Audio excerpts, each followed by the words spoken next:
the landfills and the materials that are just thrown away. So by acting directly on the wastes of buildings and on the materials that we use, we could have a positive impact really easily and as fast as possible. We've worked with companies such as Desourdis Excavation in Bromont, and we talked with them, and what they said is that we could add in many work sites just triage and the selection of wastes directly at the source to make sure to not contaminate the materials that we use. And so with just a little more work by workers to make sure that they throw away like the materials in different selection things, we could instinctively do a change. And there are companies that want this material. They want the material to be able to work on different things and reuse it into new processed materials. Other than that, there are companies like Brick Recyc who founded a machine with a laser heating that removes concrete from bricks and make sure that they're reusable as soon as they are removed from a wall, so they can reconstruct a wall directly with the same bricks that they used before. And so there is no loss in there, and other than the few broken bricks, we could be with a 99% reusable bricklaying. So what can we do as a workforce? Of course, we could include circular economy in criteria of public works and work with the public deciders to make sure that they are going to introduce all of circular economy in the decisions they make. The other thing that we could do is ask for fiscal reform on waste disposal to make sure that the people won't want to use the landfills with the materials and will try to innovate to find ways to reuse them. And finally, incite all the low carbon wood, cement, and concrete companies. The role of workers in all this is that you can ask workers what they could do with the material. Most of them know better how to remove it than the people that sometimes engineers have an ideal idea of how they could do it. And we tried a few times to just talk with the workers. How would you remove this wall? How would you do this? How would you reduce the waste through it? And when you talk with workers and they know how it works, they know how some glue sticks, somehow, sometimes you can remove concrete, so remove the flooring. And this is the people that we need to put in the discussion to be able to be more efficient. Now for the energetic transition, and I'll do quick because I want to leave time for my friends. In the energetic transition, buildings are responsible for 38% of emission. And it's funny because in this room, you've got the statistics that I just gave, so I'm pretty confident that I have the good numbers. And we've got also, we are having right now extreme temperatures. And we've had the really hot summer, we have really cold winters. And with this, the pressure on energetic consumption is really high. In 2019, Hydro-Québec said that we had 40 tetrawatt-hour available. And that's not so much. If we are to have electric cars, if we are to have more needs for heatings and more needs for climatization, then we need to prepare the building to be more efficient so that the pressure on our system and our network is not too high. So what we need is retrofitting, and I think Jenny is going to talk a little more on the needs of the people in buildings for retrofitting. So how do we get there? How do we do retrofitting? Well, for sure, we talk about new materials, new methods, and after that, new norms that need to be adopted and bylaws that need to be implemented. And all this will put pressure on the workers, and they need more vocational training and skill training. Because if they do not know, and I've talked here. That's the funny thing about being in the building pavilion is I've talked with engineers and I've talked with architects, and most of the time the thing that happens is that they have great ideas, they have great innovative ideas, and they receive funding for it. But then when it comes down to the workers that will need to build it, the skill are not there. So people, when they see plans and they don't understand the plans, what they're going to do, they're going to do the way they did for the past 25 years.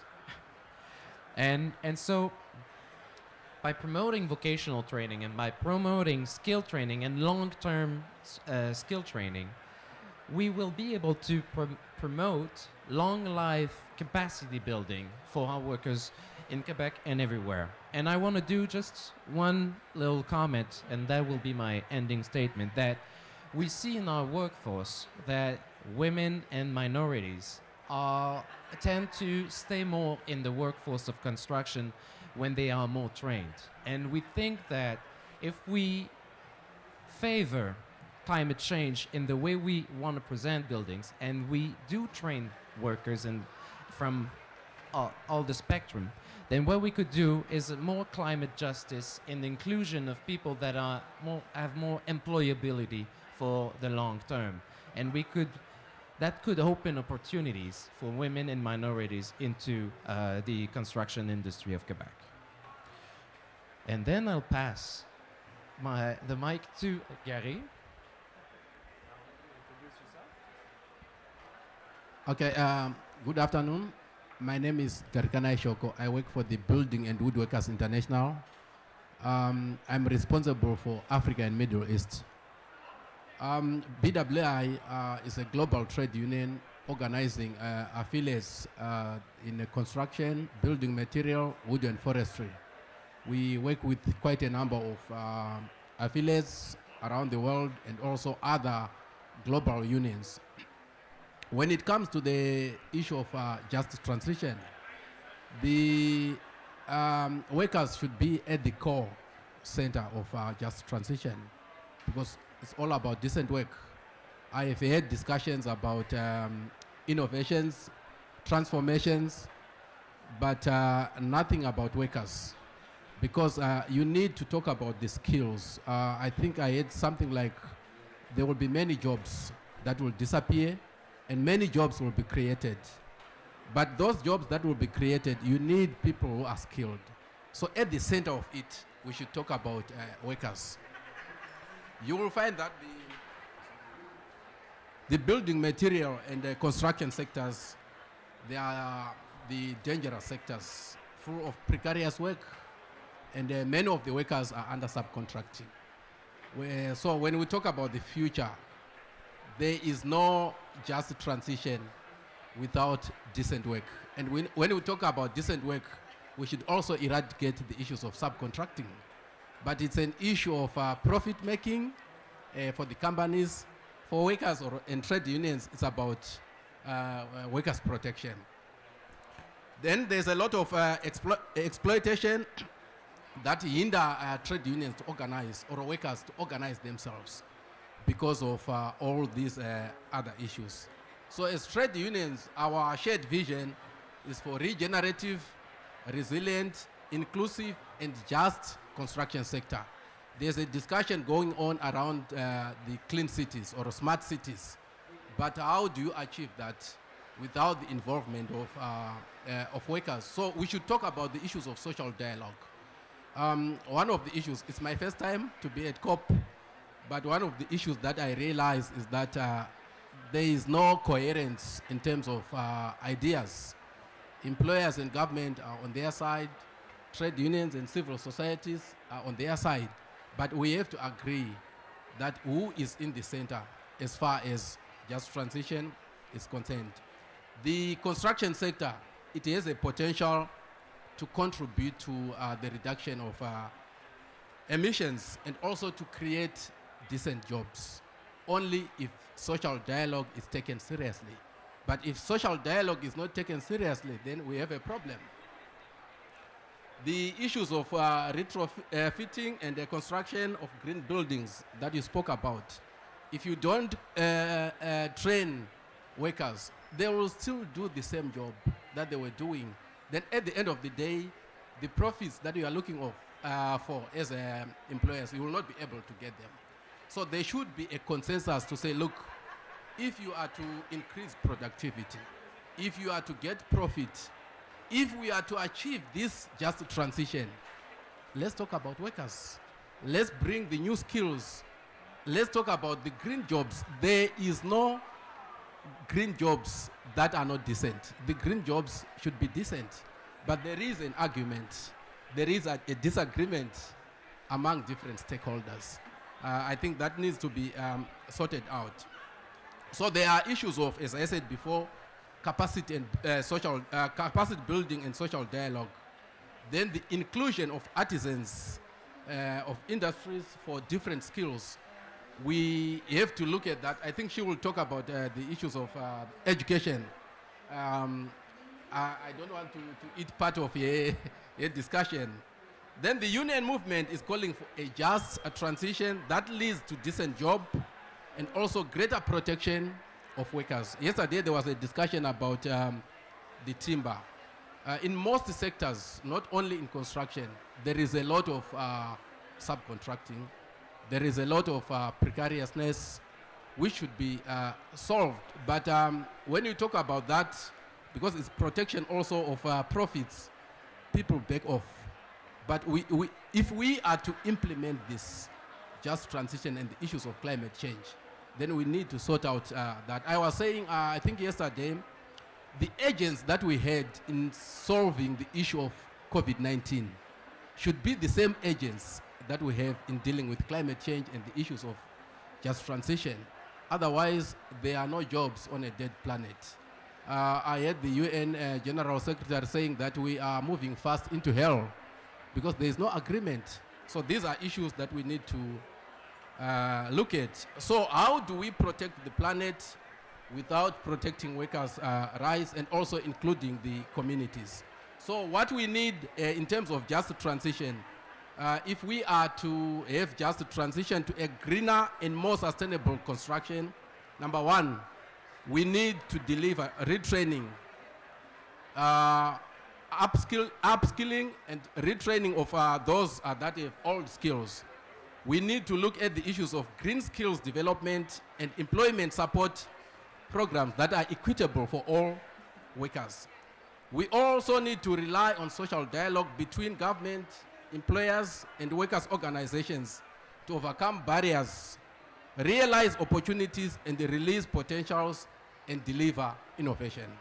You will realize that the much talked about issues here is about innovation and transformation. But if we want to achieve that, we have to deal with the issues of social dialogue. And also the issue of social protection. Social protection is a human right requirement. I think we have my sister here representing the human rights. If there is no social protection, then there is a problem. Many workers, especially those who are in developing countries, they don't have social protection. But I think it's around 80% of workers around the world who don't have social protection. So when we talk about just transformation, we need to include the issues of social protection. Then also the issues of macroeconomic, industrial, and sectorial policies. One of the issues in terms of workers, we have different sectors. We also have to look at sectorial needs. Sectors are never the same. We have mining, we have construction, we have domestic workers, etc. So if we cascade down to the sectorial issues, what are their needs? We need to include all these vulnerable groups. You mentioned about women, youth, and other vulnerable groups. Are we taking them into consideration? Are we hearing their voices as far as the issue of just transformation is concerned? Or it's only that the big guys, they sit around the table, they discuss, they come up with policies without consultation. Last but not least is the issue of social justice and value. While we strive to solve the issue of just transition, let's talk about a reduction in terms of poverty. If we look at the SDGs, quite a number of issues there, we haven't achieved them. And 2030 is not far away. So if we are to achieve the just transition, we should take into consideration all those issues. Thank you. Thank you very much, Gary. And then we'll go. Do you have the presentation for Jenny? Yeah.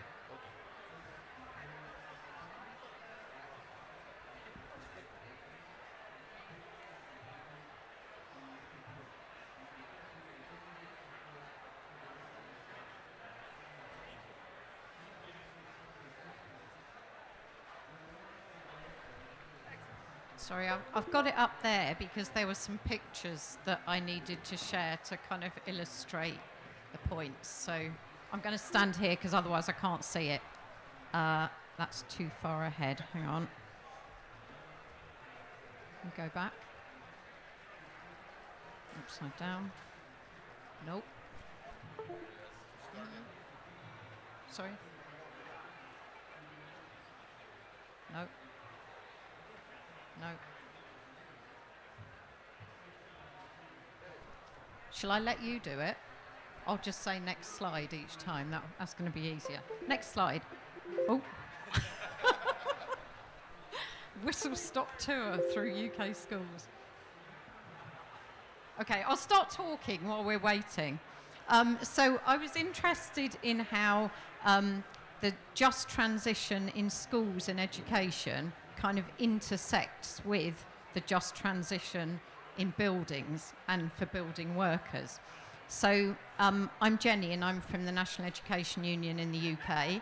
And although our schools have been affected nowhere near as much as schools in the global south as a result of climate change, they have still been affected. And what we're seeing is a massive disruption to our children's education all around the world because of the temperature rises that we've already had and the flooding that we're having and all the rest of it. So just a couple of examples. So we'll do the first slide. So these are the headlines that we had in the UK in July. So this was about a week or two before our school term finished. And we had record-breaking temperatures, which meant it was basically unbearable to be in most of our classrooms. Now, the reason for that is not just the extreme heat that we had, but it's also the fact that the lack of public funding that's gone into school buildings over time has meant that our schools are too small, they're overcrowded, there's too many people in each room, and all of those things are adding to the heat as well. And also where the buildings are kind of not built to be fit for purpose, they're perhaps being repurposed from something, you know, it used to be something else. They don't have properly opening windows necessarily, they don't have fresh air ventilation systems, etc., etc. So what we saw was that some schools in our country were closing for up to a week. And obviously massive interruption to education. So we'll have the next slide. So we've had flooding again, nowhere near as bad as Pakistan or Bangladesh, obviously. But we have areas in the UK that are very low-lying. We've got massive problems with river flooding, and in some areas where that's happening. And some of this is actually new schools where they've been built on a floodplain, but also we've got old schools that are not kind of standing up to flooding incidents. Perhaps if they were built in a different way or built to be resilient to climate change, perhaps they would still be able to stay open during floods. But typically, all around the country, there'll be schools that will be closing for, you know, a week at a time because they've become flooded. We'll have the next slide. So this is the school that I work in. And this school was built with complete worker involvement about 8 years ago. And what happened was that we were teaching in a building that was built in the 1970s, and it would flood. It basically leaked. It had a flat roof, but it was only ever designed to last 10 years. And we were still in it 30 years later. So different parts of the school had to be shut off at different times because of flooding. And in addition to that, we had crumbling asbestos in the building. So again, it was only designed to last 10 years, but it was there and it was no longer sealed. So bits of it had to be closed off every time we thought we were going to be exposed to asbestos, etc., etc. And in the end, it was costing so much money to do repairs and to try and keep the school open that it was agreed that it would be rebuilt.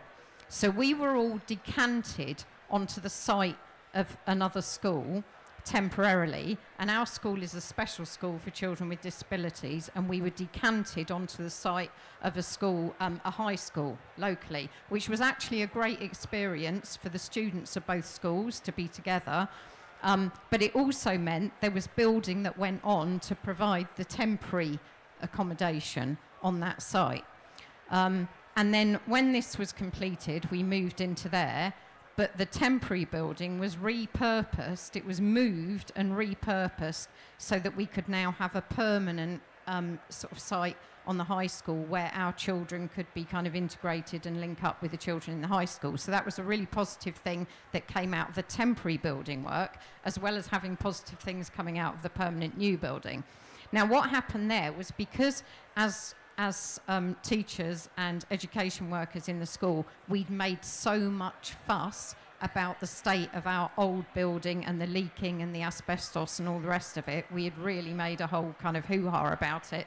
It meant that when the new building was proposed, we were consulted massively. So we had a kind of just transition into our new building where we were invited to form focus groups around all the different aspects, and it was our choice which groups we went to according to what things we were interested in, whether it was curriculum, whether it was health and safety, whether it was outdoor play or whatever, and all our ideas fed into the design of this new building.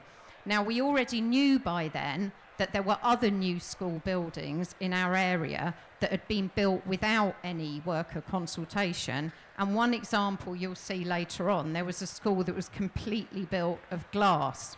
And as soon as it got to the summer, everybody melted in the heat waves and it didn't work. So we knew we didn't want that. So we asked for bricks and we asked to have proper ventilation. And you'll see the shades at the front of the building.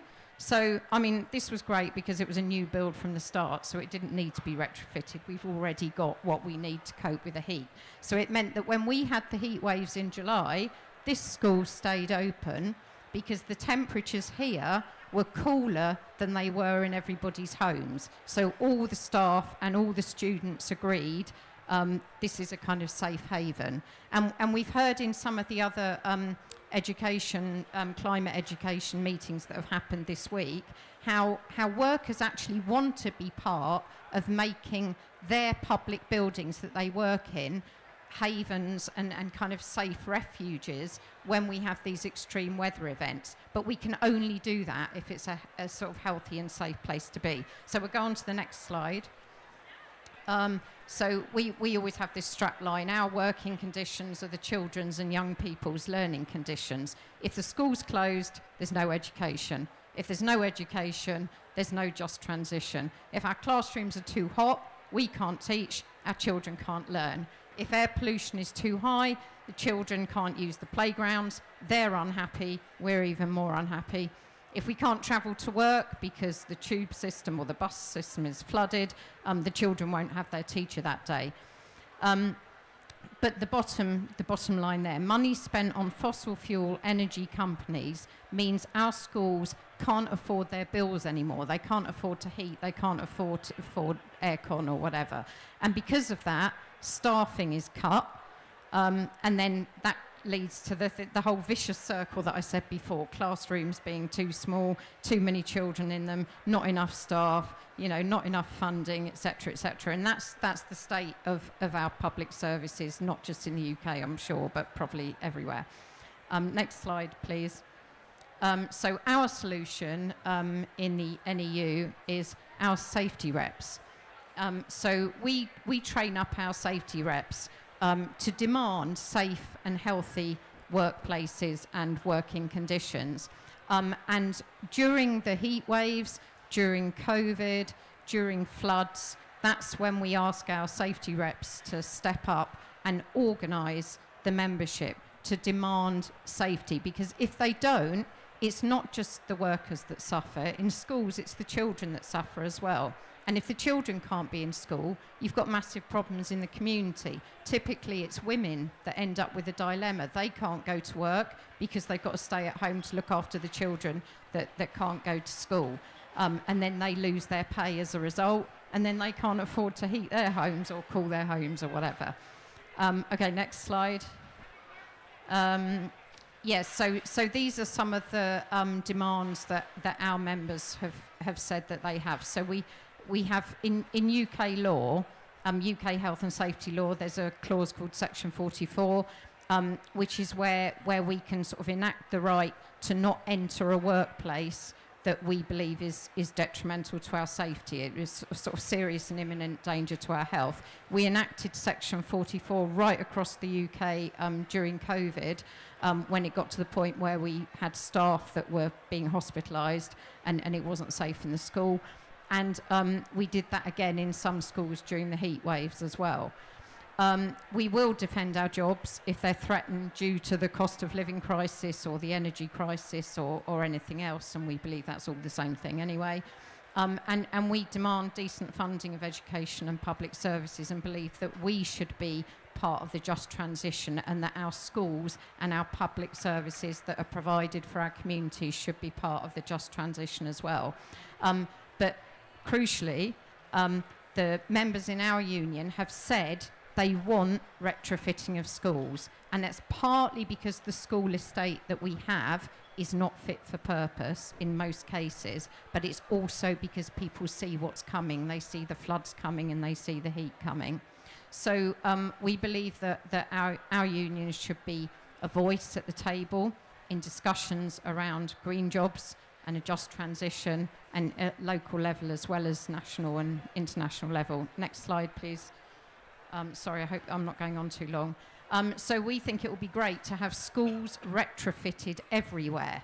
And we think it's great that would also provide massive numbers of green jobs for our colleagues in the building industry. We also see it as being a learning opportunity for the students. I'll give an example of that in a minute. It also saves money for the school and for public finances, and I'll give an example of that in a minute as well.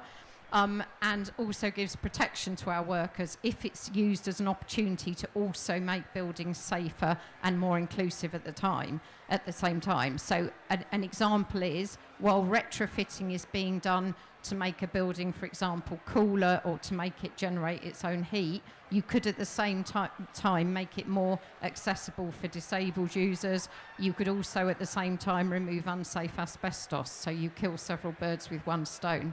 Next slide. Okay, so this is case study number 1. This is a large high school in the London Borough of Brent, which is where I teach. Next slide. Okay, so they accessed some funding, I'll explain how in a minute, to have solar panels put on their roof. We'll go to the next slide. And that's an aerial view. Next slide.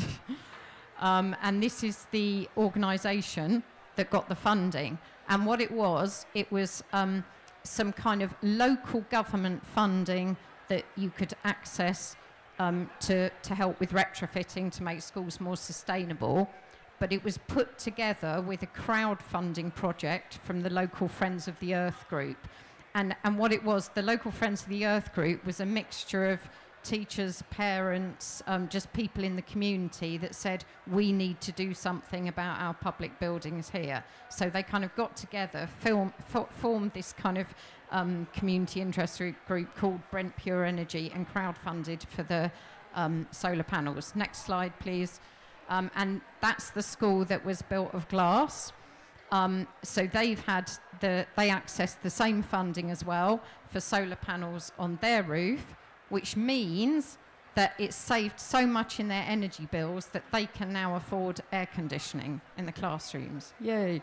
Okay, next slide. So when they had their solar panels put on the roof, they also ended up with a display board put in the foyer of the school, which all the students can see, and it has it updates live in real time how much energy is being consumed, And then you've got information there about how much they have. This is actually a table of how much they consume and how much the system is producing to show what the saving is over time. And at the time that this was kind of published on their website, it had enabled the school to save around 10,000 a year on electricity. So that's where you could use the funds for air conditioning if you needed it. But since then, the saving is much greater because energy bills in the UK have gone up so much higher. I mean, how brilliant for them that they got that just in time before that happened. But what we've got in the schools themselves is the live update board where it shows you how much energy you're using at any one time and what different things it's being used on and what you're saving and whether there's any being sold back to the grid because you've produced so much because it's a sunny day or a heat wave or whatever. And in our schools, those are being used as a learning tool for the students. So the students get to understand why this thing was done on the roof, what's happening.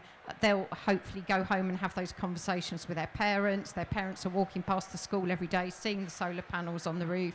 So it's a kind of creating this sort of wider awareness in the community as well. Okay, next slide. This is a small primary school. I used to teach here actually. It's a interesting 1930s, kind of 20s, 30s sort of Art Deco building with a massive long flat roof and that tower in the middle. I used to teach in a room in the tower and people used to think I slept there at night, I think, the little kids. So I was like the witch in the tower. Anyway, so it was really conducive to having solar panels because there was so much roof area for it to go. Next slide. And they've also got the display board in the hall being used as a learning tool for students. So in that case, in a primary school and in the other case in secondary school. I've just realised that's the last slide. You're right, so I'll stop talking now. Thank you. Well, thank you very much. Before we go to questions, I have one for each of you. So, as you may see, I'll start with you, Gary. As you may see, they say that 70% of the African building stock is to be expected for 2040. So the biggest part is coming. And how is the capacity building? How do you train the workers? What are the steps to get them into the industry and have them to be able to get the skills needed for the next challenges? Okay, thank you so much. I think this is the point that I was trying to raise. While we are talking about this 70% of the African building stock expected by 2040, we need to identify skills that are required now, and we also identify the resources. Companies, governments, trade unions should come together through social dialogue to avail the finance in order to train the workers or to reskill, because some of the jobs will disappear. If some of the jobs are going to disappear, let's retrain them on those new skills that will be available. Because to achieve this, it means you should have skilled people. But for you to have skilled people, you should have enough funds to finance those skills training. I think it's it's a bone of contention about this funding. I think there was a promise of 100 billion to the developing countries, which was not availed. I'm not sure what is going to be the outcome of this COP27, but at the end of the day, also companies are looking at profits rather than also focusing on this issue of skills training, because if you don't do that, there will be no profits. Thanks. Thanks to you. And Jenny, I have questions for you. Because you show really like local examples of how you implement like the new norms. And I wondered if you're working on a larger scale or trying to like upscale the change to make it like the new norm. Are there discussions for that? Just actually had a discussion with the UK education sustainability person this morning on that. Yeah, I sort of said to him, you know, we'd like to be part of the just transition. And our members are asking for retrofitting of schools.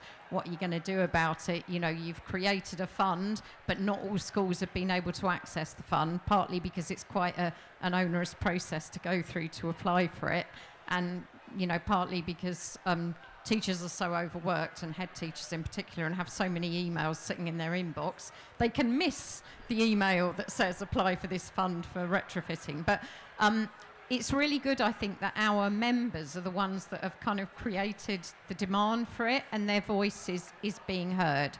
What I got from that meeting this morning was that they're going to try and up the percentage of schools and public buildings that are actually getting access to that fund. So I'm really pleased about that. Is there a question from the room? Yes. Oh, I'm coming. Yeah, thank you for organizing this, and I'm also happy to be part of this audience. Can you hear me? Okay. My name is Hawa Mustafa. I work with the Nigeria Labour Congress from Nigeria. The construction industry is globally known to be male-dominated. And you can even see from the audience here, you know, it's typical that the women are not attracted, drawn to the issues of the construction industry because it's seen as male.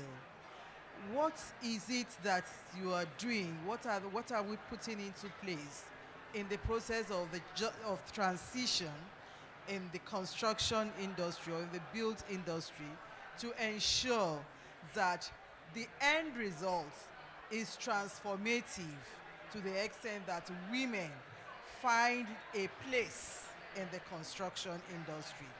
That's one. Secondly, you talk about 70% of the African building stock expected to be built by 2014. Is it not ironical that the cement industry in Africa is growing, and that's the major base of the construction industry? So where is the future? What are the workers doing?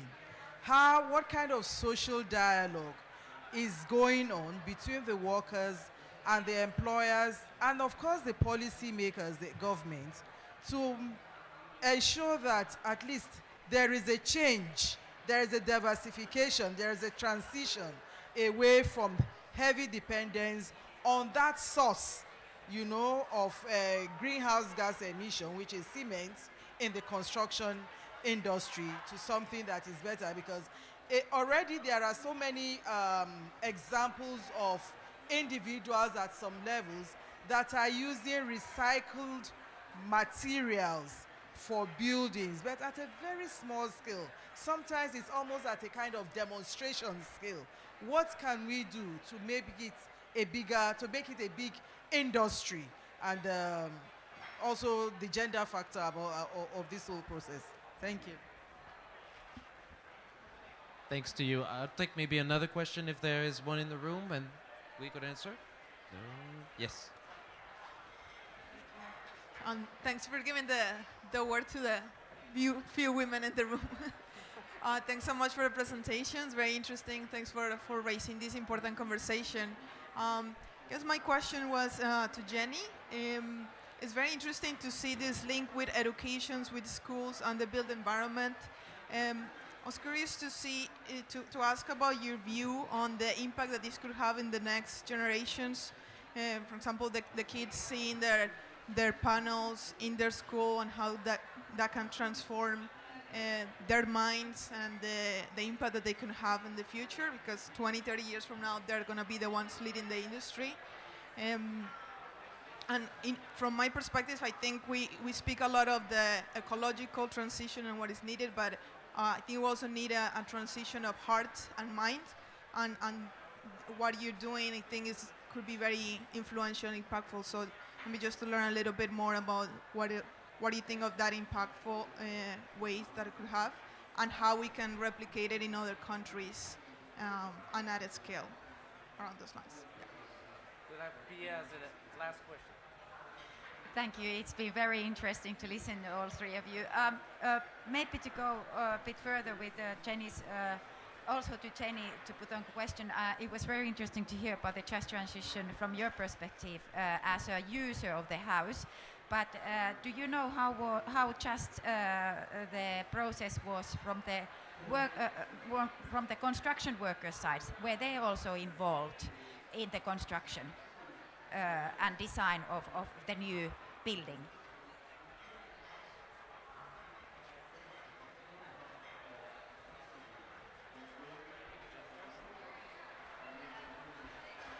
Hi. So on the first bit about women and inspiring the next generation and everything, I do think things like seeing the solar panels on the roof and the display board in the hall and everything, hopefully that motivates children from a really young age to thinking, I want to be part of this. But obviously that doesn't happen by just having a display board there that eventually could become part of the furniture if nobody does anything about it. So what you need is for that to become part of the quality climate education that everyone keeps going on about this week, but doesn't necessarily know what they mean by that. So just to give one example, in the UK, there's a plan that every school will have to produce a climate action plan, okay? But it hasn't been finalised yet how that actually works, who does it, what gets included in it, and all the rest of it. So when we had this meeting this morning where we were discussing these issues, what I was asking was that you could use your climate action plan to actually do work with the students in the schools around things like the buildings and getting them to kind of question and think, you know, what is it we want for our building? How do we achieve it?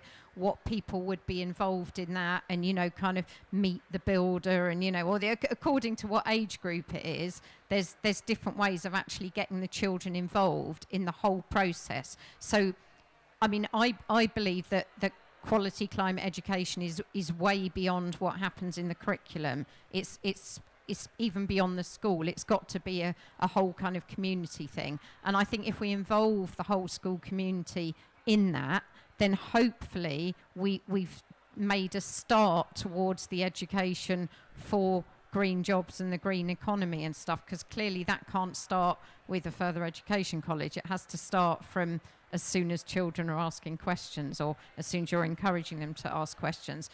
It's a really good question about the construction workers and whether they were part of the kind of just transition to the new building.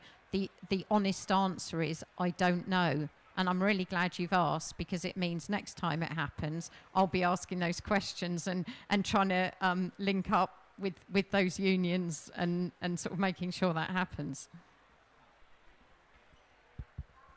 Okay, thank you so much. I was expecting the question about gender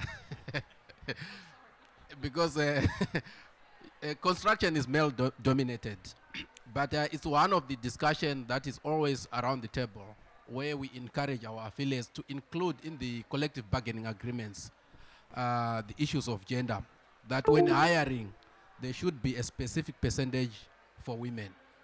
Now that we are talking about just transition, because we are sitting in the middle of a puzzle. We have climate change, there are issues of OHS and other challenges that are facing the global world. So when we talk about the new skills, we should debunk this idea or this myth of saying construction is for men. We create awareness as trade unions, but when we sit around the table, especially during social dialogue, it should be included in the agreements, whether the police documents or also the collective bargaining agreements about the gender. I know the universities, they do that, and the colleges. They admit certain percentage of girls or women into certain courses. It should also be done as far as jobs are concerned, as long as these qualifications are available. But what I have seen now, you realize there's this issue of pay differentiation. You have the same skills, same job, same experience, you are paid differently because we had cases like that where women, let's say who are engineers, are paid different to the male counterpart. But these are things that we should push through collective bargaining agreements and also through social dialogue. Then the second one, I wish the cement companies were here because exactly, there is a pushback as far as dialogue is concerned, not only with BWI and affiliates, but with other global unions, because there are networks at global level to engage these cement companies and construction companies. But now, because of the changes, they are focusing on profit making. Instead of coming to the table and say, look, these are the jobs that are going to be created. Let's discuss how we work together to achieve this. Because their aim is to talk about alternative building materials, the transformations and innovations. But at the center of everything, there should be dialogue as the first step to solve these issues. Thanks. And I'd like to add on the gender issue. Mostly, for sure, it's equal work, equal pay. And second is, with the needs we have with new training and with the needs we have with the new capacity building, we have data in Quebec where we see that people tend to come in and go of the construction industry. It's like not a continuous or career industry. Most of the people just come in and go. And we see that the people that stay the longer are the people that have more access to training. And the more they're trained, the more they stay. And so what we should do is facilitate the access to training. And second is, with the new needs and the new norms, and especially with the new projects, just as Jenny said, there are going to be demand for high-skilled environmental construction workers. So if women have more training and do have more access to this kind of skill building, then there are going to be more employers that will hire women because they have the employability and the knowledge necessary to accomplish this kind of work. And who are the biggest builders? It's the governments. And now we have at the FTQ Construction Women Committee, and they do work and they ask the government that they do hire at least a minimum amount of women on their work sites. And we know that 50% of the hours worked in the construction industry in our province are given by the government. So if the government does this threshold, and if the government do have higher norms of what the training they want to have, and women have access to this training, then they are going to be more and more included into the industry with equal, well, in our collective bargaining, it's equal pay, equal work. So this is already solved. But of course, we think this is the way we can break down the barriers and make sure that we don't have male-dominated jobs. It's equity jobs. Our times is up, and I'd like to say, just frankly, how I'm thankful for my co-panelists for their willingness to join me in this adventure. We decided this on a 50 cent, and I must say, Gary was an obvious choice because he's with the building and wood industry. But when Jenny offered herself, I had a question mark in my eyes, I think, and we took the time to talk a little bit, and I was completely convinced she would fit in, and that her input was really rich for all of us. So thank you very much for joining us, and have a good day.